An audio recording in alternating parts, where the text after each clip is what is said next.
तो ये कहानी है गौरी कव्वे और कालू कव्वे के बेटे राजू कव्वे की, जिसे मिट्ठू महाराज सजाए मौत सुना देते हैं।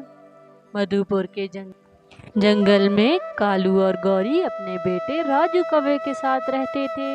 उन्होंने उसे लाड प्यार देकर बहुत बिगाड़ रखा था। वो दिन ब दिन चोरियां करता जा रहा था। अरे अरे माँ, मैंने देखो चुरा कर तुम्हारे लिए ये मीठे मीठे टमाटर लाए हैं। अरे वाह मेरे बेटे, तुम तो लाखों में एक हो। चलो अब खाते हैं। कालू और गौरी की बेजा शहर ने उसे बहुत बिगाड़ दिया था। अरे अरे, तूने ये बर्गर खाकर क्या करना है? ला दे मुझे।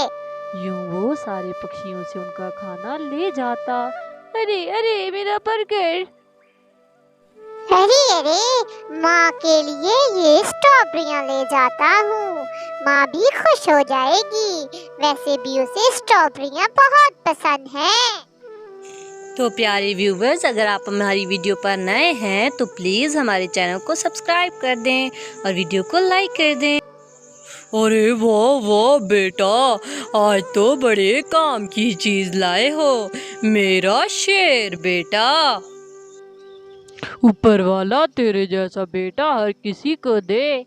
अरे हाँ हाँ, मेरा लाल अपनी माँ के लिए स्ट्रॉबेरियाँ लाया है, क्योंकि मुझे ये बहुत पसंद हैं। यूं ही राजू कभी किसी के खेत से सब्जियां चुरा लेता तो कभी किसी के खेत से फ्रूट। अरे अरे माँ, आज मैं तुम्हारे लिए सब्जियां लाया हूँ। अब हफ्ता भर ये सब्जियां पकाना और चिंता मत करना। अरे अरे मेरे लाल, तेरे होते हमें चिंता करने की क्या जरूरत है। अरे अरे मीनू बहन, मेरे खेत से बहुत सी स्ट्रॉबेरियां गायब हैं। अरे अरे, तुम्हें क्या नहीं पता, वो राजू कौवा बदमाश कहीं का सभी के खेतों से फल और सब्जियां चुरा लेता है। मेरे खेत से भी उसने कल सब्जियां चुराई हैं। उसके माँ बाप उसे कुछ नहीं कहते। यूं वो दोनों गौरी के पास आ जाती हैं। अरे अरे गौरी बहन, अगर तुम उसे बिगाड़ोगी तो कल इसका बहुत बुरा नतीजा निकलेगा। आज वो छोटी चीजें चुरा रहा है, कल बड़ी चीजें चुराएगा। अरे अरे जा जा, मेरी माँ न बन, और मेरे बेटे से तो तू जलती है। तेरा तो वो देसी मुर्गा है, कुछ करता भी नहीं है। यूं वो उनको वहां से भेज देती है।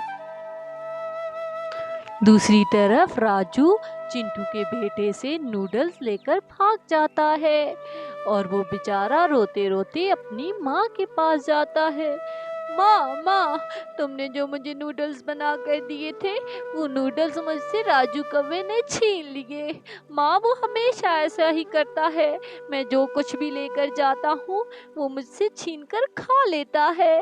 माँ, उसे रोकने वाला कोई नहीं है क्या? अरे मेरे प्यारे बेटे, तुम फिक्र मत करो। जिसे कोई सजा नहीं देता उसे ऊपर वाला सजा देता है। उसको सब कुछ करने दो। एक दिन उसकी भी बारी आएगी जब ऊपर वाला उसे उसके किए की सजा देगा। अरे अरे, चिंटू के हाथ में तो बहुत जायका है। ये नूडल्स तो बहुत मजे के हैं। अभी वो नूडल्स खा ही रहा होता है कि ऊपर से खूनी चील आ जाती है। अरे आज तो शिकार खुद चल कर आया है। चलो कड़वा ही सही, लेकिन शिकार तो मिला। अरे अरे, तुम मुझे मत खाना, प्लीज मुझे मत खाना। तुम मुझे खाकर क्या करोगे? मेरा तो गोश्त भी कड़वा है। अरे अरे, कड़वा ही सही, लेकिन मैं बहुत दिनों का भूखा हूँ। अरे अरे, तुम मुझे मत खाओ, मैं तुम्हें कोई पक्षी ला दूंगा, तुम उसको खा लेना। मैं तुमसे वादा करता हूँ, मैं तुम्हें पक्षी ला कर दूंगा। ठीक है कौवे, वैसे भी तुम्हारे बहुत चर्चे सुने हैं कि तुम बहुत बदमाश हो। ठीक है, तुम मुझे पक्षी ला कर दोगे और मैं तुम्हें अपने खेतों से आम तोड़ कर दूंगी, क्योंकि मुझे पता है कि तुम लालच के बगैर कोई काम नहीं करते। अच्छा अच्छा, अगर ऐसी बात है तो मैं तुम्हें जरूर पक्षी ला कर दूंगा। तुम मेरे आम तैयार रखना। यूं ही राजू कौवा एक छोटी सी चिड़िया के पास जाता है। अरे अरे जूही चिड़िया, तुम्हें तुम्हारी माँ बुला रही है, चलो मेरे साथ, मैं तुम्हें ले चलता हूँ। वो चिड़िया उसके साथ चली जाती है। वो उसे जंगल के बीचों बीच ले जाता है और इतने में चील को आवाज देता है। चील आते ही उस बेचारी नन्ही सी चिड़िया को टपाक टपाक कर खा जाता है। वो बेचारी चिड़िया मर जाती है।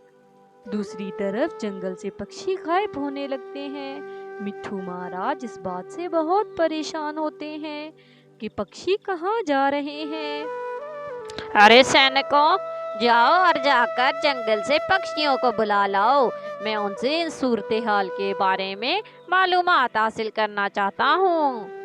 यूं सैनिक मीनू और चिंटू चिड़िया को बुला लाता है। हाँ तो चिंटू, बताओ तुम इस मामले के बारे में क्या कहोगी? पक्षियों के बच्चे चोरी हो रहे हैं, सभी पक्षी परेशान हैं। अरे अरे मिट्ठू महाराज जी, मैं क्या कह सकती हूँ। हमारे जंगल में तो ऐसा कोई नहीं जो इतना जुल्म करे। हाँ, राजू कौवा बिगड़ा हुआ जरूर है, पक्षियों के खाने चुरा लेता है, लेकिन इतना जुल्म तो वो भी नहीं कर सकता। कोई पक्षी किसी दूसरे पक्षी की जान कैसे ले सकता है? ठीक है मीनू और चिंटू, तुम लोगों का बहुत शुक्रिया, तुम लोगों ने मालूमात दी। ठीक है, हम इजाजत चाहते हैं मिट्ठू महाराज। यूं मिट्ठू महाराज को भी राजू पर शक होने लगता है और वो अपने सैनिक कहते हैं कि राजू पर नजर रखे, उसकी हर बात आकर उन्हें बताए। ये लो माँ, आम खाओ। अरे अरे, ये तुम कहाँ से ले आए हो? आम तो सिर्फ खूनी चीलों के पास होते हैं। अरे अरे माँ, तुम फल खाओ, गुठलियाँ मत गिनो। दोनों आराम से ये आम खाओ और मेरे लिए बचा देना, मैं रात को खाऊंगा। अरे अरे मुन्नू चिड़े, आओ ना खेलने चलते हैं। मेरे पास बैट बॉल भी है, मैंने नया लिया है बड़ी वाली दुकान से, मैं तुम्हें भी खेलने के लिए दूंगा। सच में खेलने दोगे क्या? चलो चलते हैं। दूसरी तरफ मिट्ठू महाराज का सैनिक उस पर नजर रख रहा होता है। यूं वो उस बच्चे को भी जंगल के बीचों बीच ले जाता है और चील आकर उसे खा लेती है। माँ माँ, बचाओ बचाओ! और यूं चील उस बच्चे को भी खा देती है। सैनिक दूर खड़ा सब कुछ देख रहा होता है। यूं सैनिक सारी बात आकर मिट्ठू महाराज को बता देता है। मिट्ठू महाराज फौरन हुक्म देता है कि राजू कौवे और उसके माँ बाप को पकड़ के ले आए। यूं वो तीनों दरबार में पेश किए जाते हैं। मिट्ठू महाराज के डराने पर राजू कौवा सब कुछ सच सच बता देता है। मिट्ठू महाराज राजू कौवे की फांसी का हुक्म दे देते हैं। अरे अरे मिट्ठू महाराज जी, ऐसा मत कीजिए, मेरे बेटे को फांसी पर मत चढ़ाइए, मेरा इकलौता बेटा है। अरे मेरे प्यारे बच्चे, मुझे बेटा मत कहो, ये तुम दोनों की वजह से हुआ है।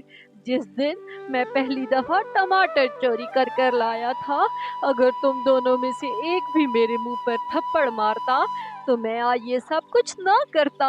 तुम लोगों ने हमेशा मेरी हौसला अफजाई की और तुम लोगों का ना रोकना टोकना आज मुझे फांसी पर चढ़ा रहा है। मैं तो बच्चा था, तुम दोनों तो समझदार थे ना। ये बिल्कुल ठीक कह रहा है, ये तुम दोनों की गलती है। तुम लोगों ने अपने बच्चे को अच्छे बुरे की तमीज सिखानी थी। अब ये फांसी पर चढ़ेगा तो इससे ज्यादा ये तुम लोगों के लिए सजा होगी जब अपने बेटे के बगैर रहो। तो इस कहानी से हमने क्या सबक सीखा कि हमें अपने बच्चों को बेजा लाड प्यार से बिगाड़ना नहीं चाहिए और उनकी गलती पर उन्हें टोकना चाहिए। तो प्यारे व्यूवर्स, अगर आपको हमारी ये वीडियो पसंद आई हो तो प्लीज़ हमारे चैनल को सब्सक्राइब कर दें और वीडियो को लाइक कर दें।